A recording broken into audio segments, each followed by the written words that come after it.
been expecting you. Out of my way. Your resolve is admirable, even if it is misguided. None can change their destiny, Kratos. We sisters determine the fate of all. It was I who deemed that the Titans lose the Great War, and I who have allowed you to come this far. It is not your destiny to kill Zeus. You no longer control my destiny. I see Gaia has filled you with her lies. I have warned you. Let me pass. You have always amused us, Kratos. But know this, mortal. There is no power greater than the Sisters of Fate. If you challenge us, you will die.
not defy fate, Kratos! For we have woven the events of your life.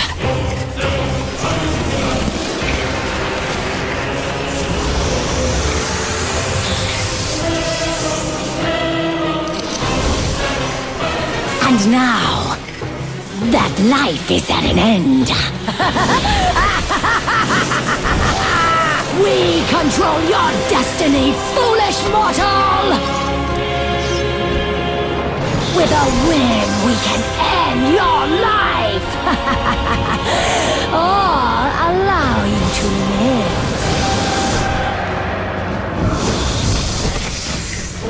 Search your memory, Kratos. The sword which you stand on delivered your victory against Ares. Without it, you will be the one who dies this day, not Ares. We can change your past and set your future. This is the power of the Fates!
This power was never meant for a mortal like you!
after 10 boss fights, Kratos finally gets to the Sisters of Fate. It's been a long journey through 4 temples, 2 of which were actually named after this duo, and a bunch of wildlife all disconnected from each other, but it was finally worth it. Now we're seeing Kratos' objective, Lahkesis and Atropos. Lahkesis is a Valkyrie type of warrior using a hook staff that the Jackals were using earlier, combined with her magical affinity that results in a lot of magic missiles and shockwaves being thrown at Kratos. Thankfully, the grapple points are everywhere, giving you an easy escape from most things. But you need to remember that this is an endurance match, so make sure to get the timing down and reflect the magic missiles for some bonus hits. It's a good ending-ish boss fight that really feels like a test of the game's mechanics against a harsh opponent. And if you do well, she'll throw out mid-phase health buybacks that keep the pace up, and if it was a final boss, it would have been expert in the way Persephone could only dream of. Although, Lahkesis can't have all the fun, and when she's battered against a wall is when Atropos appears to throw Kratos into the past, where you begin the iconic battle on Kratos' golden sword. Atropos, the sister who looks like she took her moral compass and threw it in a fire at age 5 years old, sends you face to face with a nasty pseudo-timer where you have to beat her back to the present before she breaks the sword in half, killing giant Kratos, all the while making you deal with pathetic Az to put the odds in her favor and kill time. This section isn't that long and it's not that prohibitory. Just keep your priorities straight and you should be fine for the last phase, where they team up on Kratos. Lahkesis gets up close and she's an aggressive skill set. Atropos provides backup through the time-traveling mirrors, and because of dumb reason, Lahkesis' headdress has a fake crystal in it, which means that when Lahkesis gets knocked out, Time Stop is available, and Kratos then gets to take out his visceral rage on Atropos and follow it up by breaking her mirrors. Left without any recourse, Kratos beats Lahkesis into submission before shunting her with Atropos and smashing the last mirror, leaving the two-faced trapped in singular time and me completely satisfied with a great endurance boss beaten, luckily leading Kratos to the final fate and his ultimate goal. Such a rush, a fairly spread hard challenge that tested you with every combat mechanic and some great stark evil designs and clever callbacks. Just a great, all-around Greek-inspired boss fight that's almost finishing up the game here. We're almost done.